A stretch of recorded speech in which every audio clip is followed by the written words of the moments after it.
서울광역방송센터입니다. 이재명 더불어민주당 대표와 싱하이밍 주한 중국 대사의 면담에서 촉발된 논란이 여야 설전을 넘어 양국 간 외교 공방으로까지 번지고 있습니다.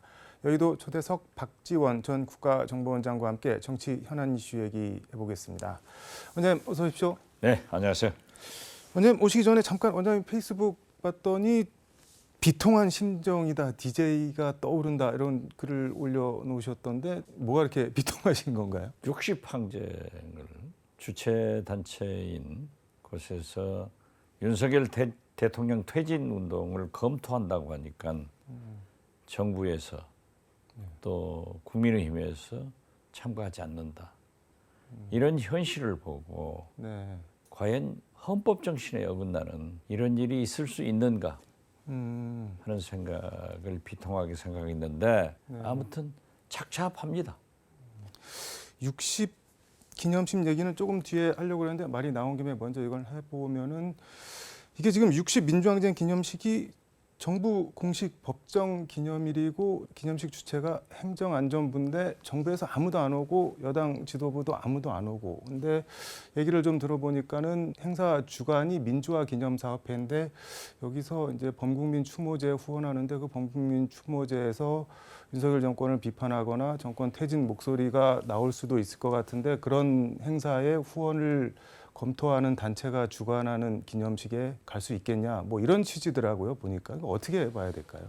글쎄요. 윤석열 정권이 이명박, 박근혜 정권보다도 민주주의를 후퇴시키고 있다. 윤석열 대통령께서는 입만 벌리면은 헌법 정신, 자유, 정의를 외치는데 과연 60 민주항쟁 기념식을 참석하지 않는다. 집권여당에서도 하지 않는다 하는 것은 민주주의 후퇴고 반헌법적 발상이다. 참으로 옹졸한 정부다. 옹졸한 대통령이다. 이렇게밖에 생각하지 않을 수 없습니다.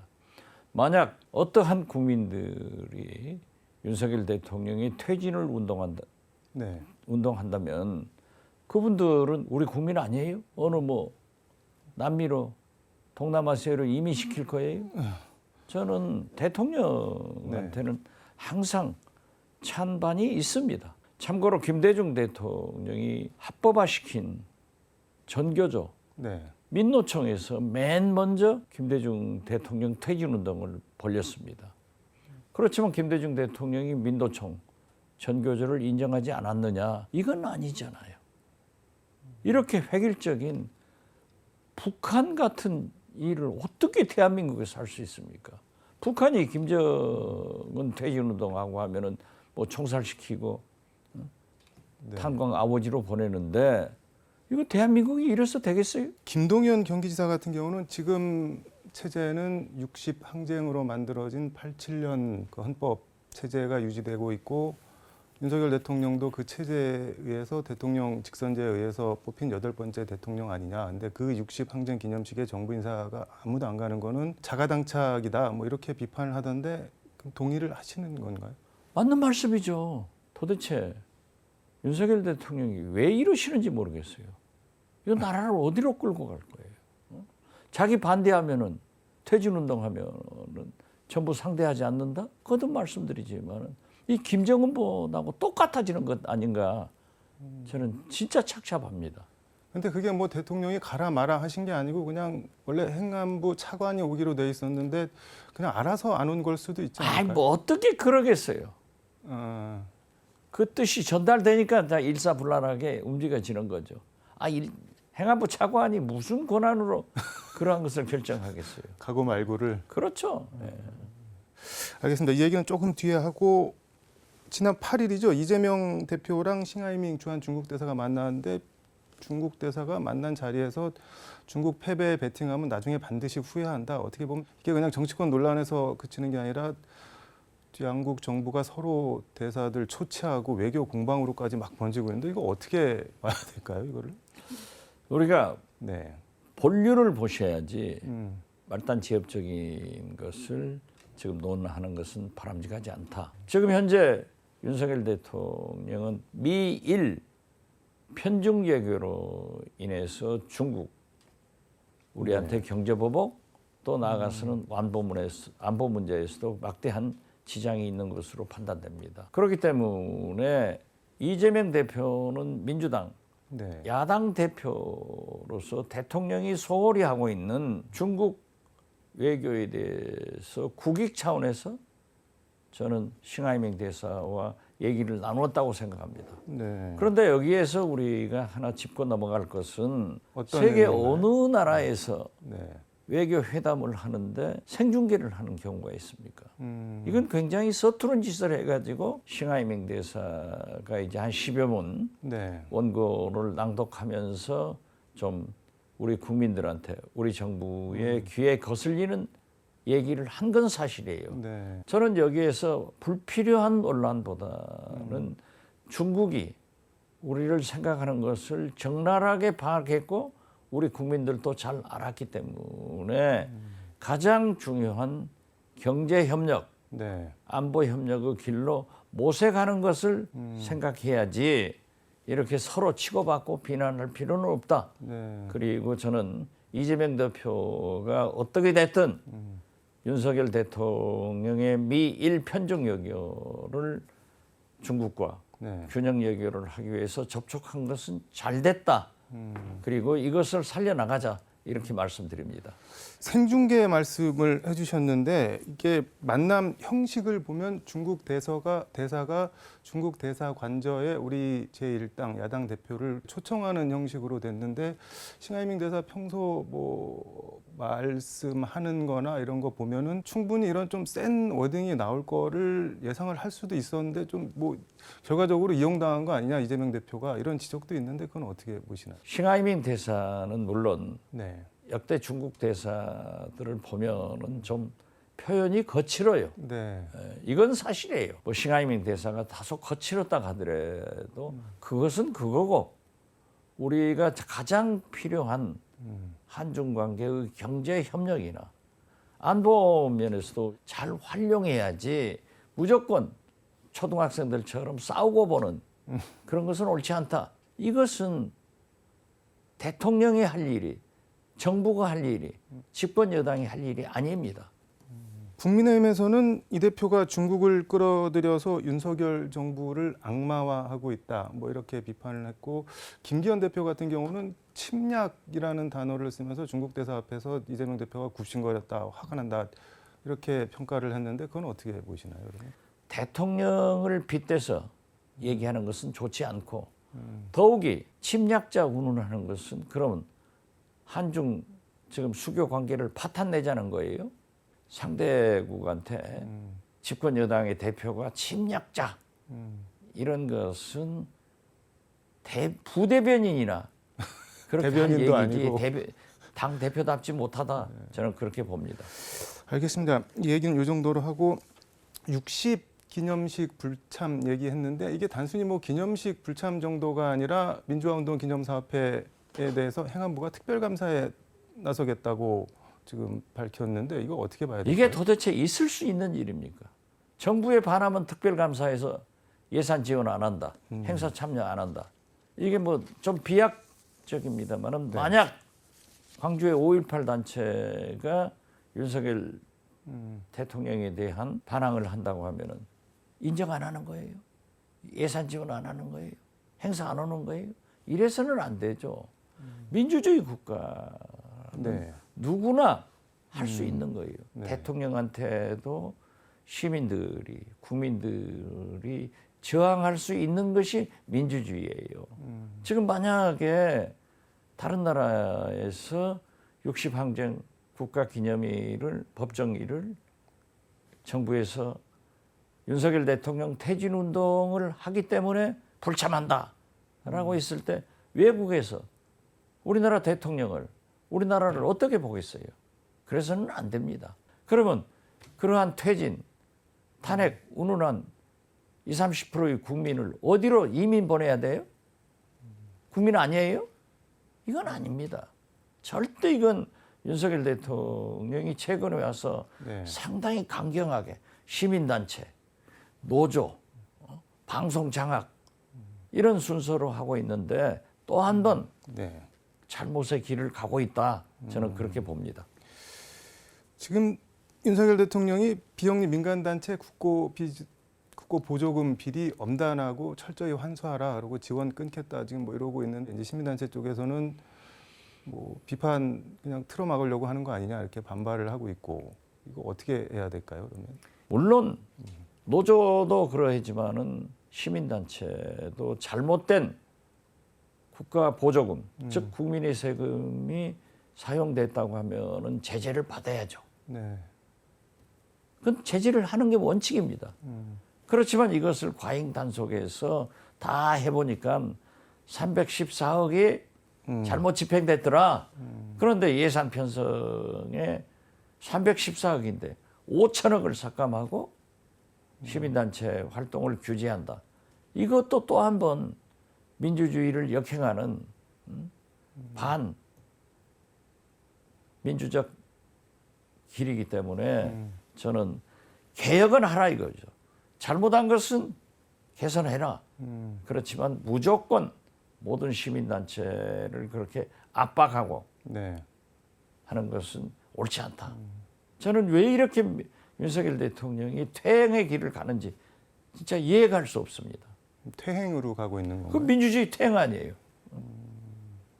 이게 시민단체 그 반발을 좀 보니까는 이제 대통령실이 발표를 한 게 3년간 6조 8천억 원 정도가 지원이 됐는데 12,000여 시민단체 그 중에 1조 1천억 원 사업을 좀 먼저 들여다봤더니 부정 사용 금액이 314억 원이다 이런데 1조 1천억 원에서 314억 원이면은 퍼센티지로 하면은 대략 한 3% 정도 되는 돈이고 그다음에 부정 수급 사례라고 밝힌 거 보면은 뭐 통일운동 한다고 하면서 윤석열 정권 취임 뭐 100일 국정 난맥 진단 처방 뭐 이런 강연회 하고 뭐 그런 것들이 다 부정 사용이다. 이제 뭐 이렇게 얘기를 하니까 결국에는 윤석열 정권 비판에 뭐 비읍자만 들어가는 거 나와도 이제 다 예산을 끊으려고 하는 거 아니냐. 뭐 이렇게 지금 반발을 하고 있는 것 같은데. 1조 몇천억 해서 314억은 3%다라고 네. 하지만은 단 0.1%도 네. 시민단체의 생명이 어디 있습니까? 도덕성 아니에요. 여기에 어긋났다고 하면은 저는 정부가 당연히 제재를 해야 된다고 생각합니다. 그렇지만 이것을 강압적으로 또 정부를 반대하기 때문에 윤석열 대통령 퇴진 네. 이런 것을 운운하기 때문에 하지 않는다 하면은 이것은 민주주의를 포기하는 거예요. 이건 굉장히 불행한 대통령의 길로 가고 있다. 저는 거듭 말씀드립니다.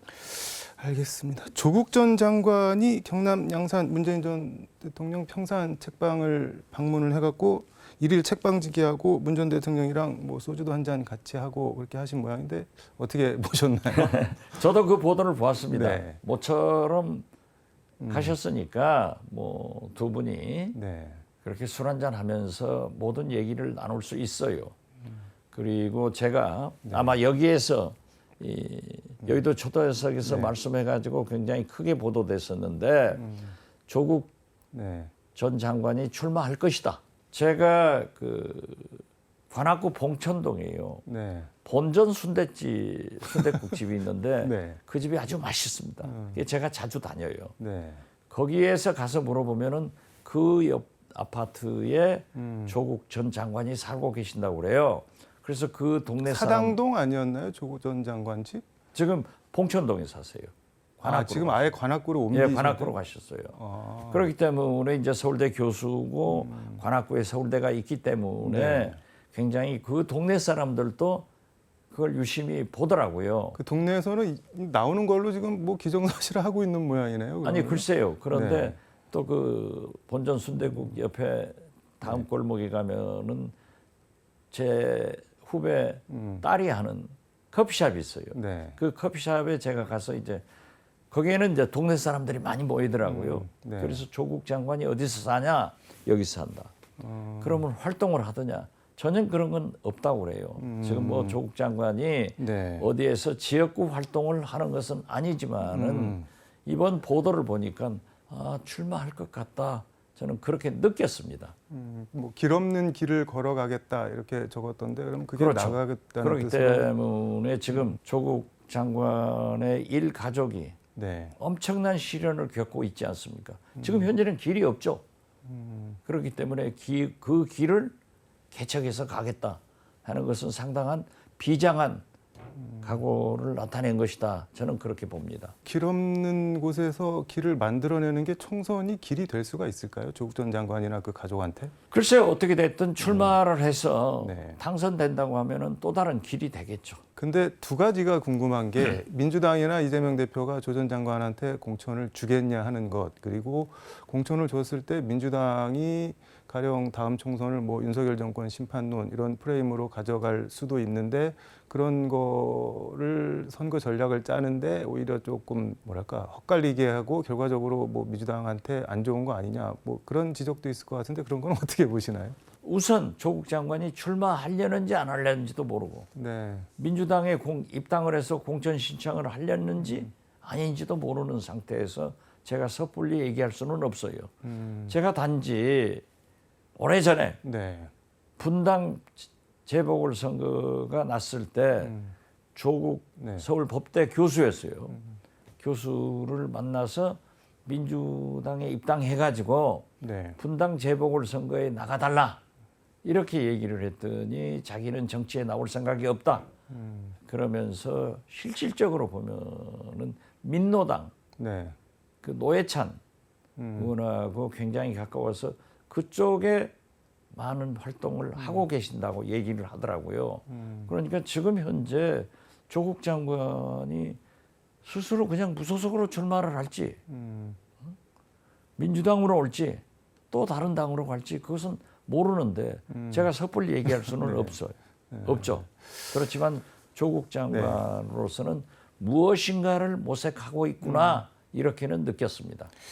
알겠습니다. 시간이 좀 지났긴 했는데 이거 하나만 더 여쭤볼게요. 지금 방통위원장으로 이동관 대통령 대협력특보가 유력하게 거론되는데 지금 아들 학폭 논란이 뭐 약간 진실 공방으로까지 벌어지고 있고 그다음에 뭐 추가 폭로 같은 게 계속 나오고 있는데 뭐 이런 논란은 차치하고 이번 주 한 15일쯤 임명한다 대통령이 지명을 발표한다는 보도가 나오고 있는데 그전에는 정순신 사태 때는 그냥 바로 임명했는데 철회하고 그랬는데 이번에는 이렇게 논란이 큰데도 이렇게 내정 발표를 지명을 하려고 하는 거는 이건 어떻게 봐야 될까요? 그러면? 저는 지금도 네. 윤석열 대통령이 방통위원장으로 이동관 특보를 임명하지 않아야 된다. 않을 것이다의 방점을 찍고 있습니다. 만약에 임명을 했을 때 네. 더 글로리 시즌 2가 돼서 새로운 사회적 국가적 문제를 이야기할 것 아닌가 그렇게 보고 거듭 말씀드리지만 저는 이동관 특보하고 네. 동아일보 기자 때부터 아주 네. 가까웠는데 본인을 위해서나 가족 그 아드님의 미래를 위해서 이동관 수석이 고사 사양해야 된다 이렇게 생각하고 있습니다. 이제 적극적으로 해명하는 거 보면은 뭐 아니 안 하더라도 네. 해명은 할 수 있잖아요. 근데 윤 대통령이 일반인들은 잘은 모르지만 이동관 특보를 신임하는 뭔가 크게 신임하는 부분이 있는 걸까요, 그러면? 글쎄 뭐 네. 주위에서 그러더라고요. 윤 대통령의 신임이 높고 윤 대통령은 누가 반대하더라도 자기가 하고 싶으면 한다. 그러니까 임명할 것이다. 라고 하는데 아무렴 대통령이 네. 국민이 반대하고 지금 현재 더 글로리는 우리 한국 사회에서 가장 큰 교육 사회적 국민적 문제 중에 하나인데 시즌 2를 하겠느냐. 그러면 정순신 변호사가 땅을 치죠. 나는 뭐야? 하고. 알겠습니다. 오늘 말씀은 여기까지 듣도록 하겠습니다. 고맙습니다. 네, 감사합니다. 지금까지 서울광역방송센터에서 박지원 전 국가정보원장과 함께 전해드렸습니다.